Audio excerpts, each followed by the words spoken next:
Assalamualaikum warahmatullahi wabarakatuh. Bagaimana para sobat kabarnya? Semoga selalu diberikan kesehatan dan barokah selalu. Amin ya rabbal alamin. Di video kali ini, kita akan bahas sedikit asal-usul nama Nusantara yang saya himpun dari berbagai sumber. Dari sumber Wikipedia. Mari kita mulai, sebentar sobat, tapi sebelum kita mulai, silahkan like, komen, share, dan subscribe channelnya, dan jangan lupa siapkan kopi hitamnya ya sobat. Mari kita mulai. Nusantara adalah sebutan yang digunakan oleh masyarakat Indonesia untuk menggambarkan wilayah kepulauan yang terbentang dari ujung Sumatera hingga Papua. Nusantara saat ini sebagian besarnya adalah wilayah negara Indonesia. Asal-usul Nusantara pertama kali tercetus dalam literatur berbahasa Jawa, kurang lebih di abad ke-12 hingga abad ke-16 untuk memberi gambaran kenegaraan yang dianut oleh Kerajaan Majapahit. Konsep Nusantara ini pernah terlupakan selama beratus tahun lamanya. Namun istilah ini kembali digaungkan di abad 20 oleh Ki Hajar Dewantara. Pada saat itu, Ki Hajar Dewantara mengemukakan nama Nusantara sebagai alternatif nama dari negara Indonesia ketika merdeka menggantikan nama Hindia Belanda. Meski tidak menjadi nama negara, kata Nusantara tetap dipakai sebagai sinonim atau nama lain dari Kepulauan Indonesia. Pengertian ini masih dipakai sampai sekarang. Nusantara di mata Majapahit. Di abad ke-13 hingga abad ke-15, konsep kenegaraan yang dianut oleh kerajaan-kerajaan Jawa pada saat itu adalah Raja Dewa. Arti dari Raja Dewa adalah raja yang menduduki tahta pada saat itu dan memerintah adalah penjelmaan dewa. Oleh sebab itulah, daerah kekuasaan kerajaan tersebut harus memancarkan kekuasaan seorang dewa. Konsep ini dipakai oleh Kerajaan Majapahit.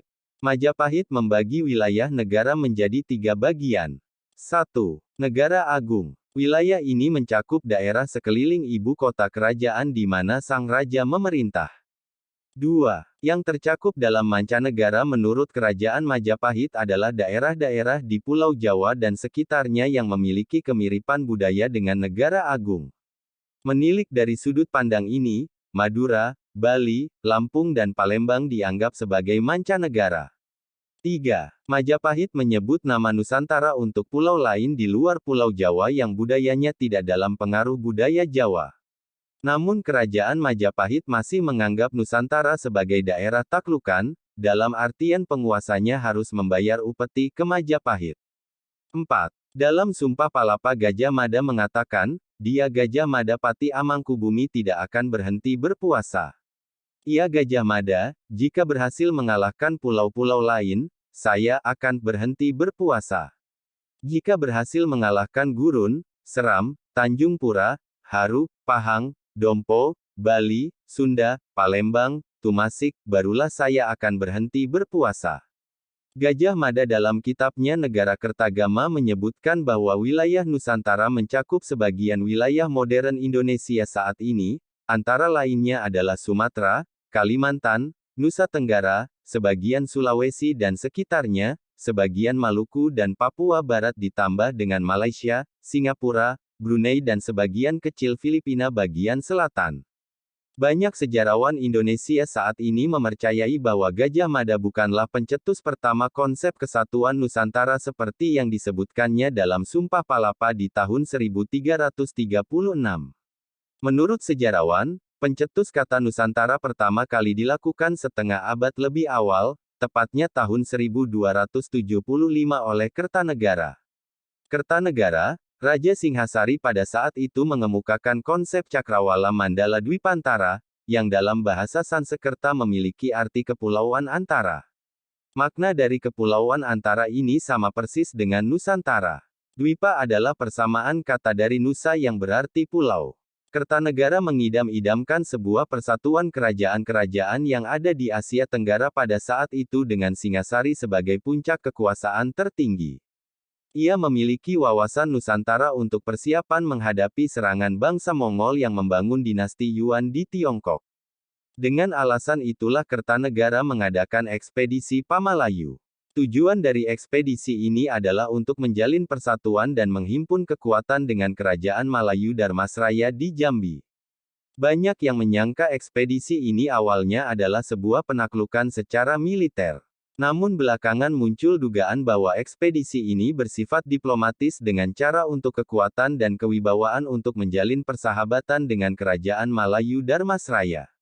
Bukti dari ekspedisi ini bersifat diplomatis, bukannya penaklukan militer adalah persembahan Arca Amogapasa yang dihadiahkan untuk penguasa dan rakyat Malayu dengan harapan bisa mengambil hati mereka.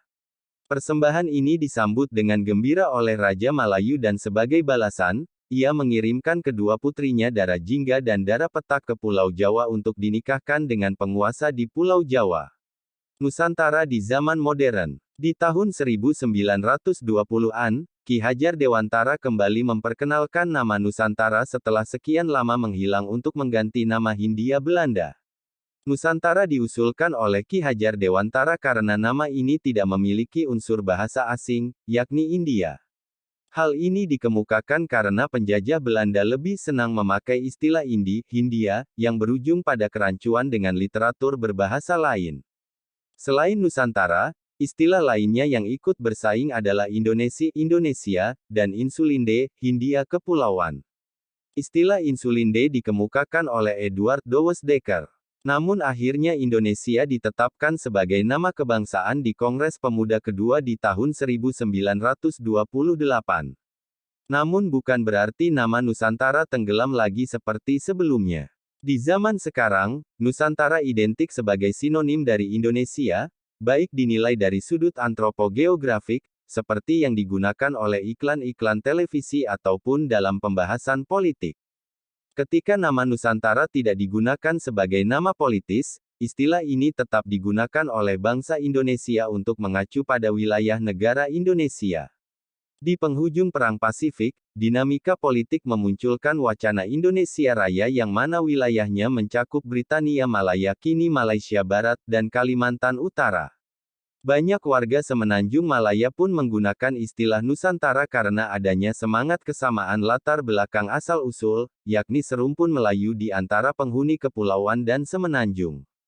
Namun ketika negara Malaysia berdiri, 1957, semangat kebersamaan di bawah nama Nusantara runtuh berantakan diakibatkan permusuhan dan politik konfrontasi yang digembar-gemborkan Soekarno. Meski sempat bermusuhan, namun ketika semua masalah sudah selesai, pengertian Nusantara tetap memiliki semangat kesamaan serumpun untuk pengertian Nusantara di Malaysia.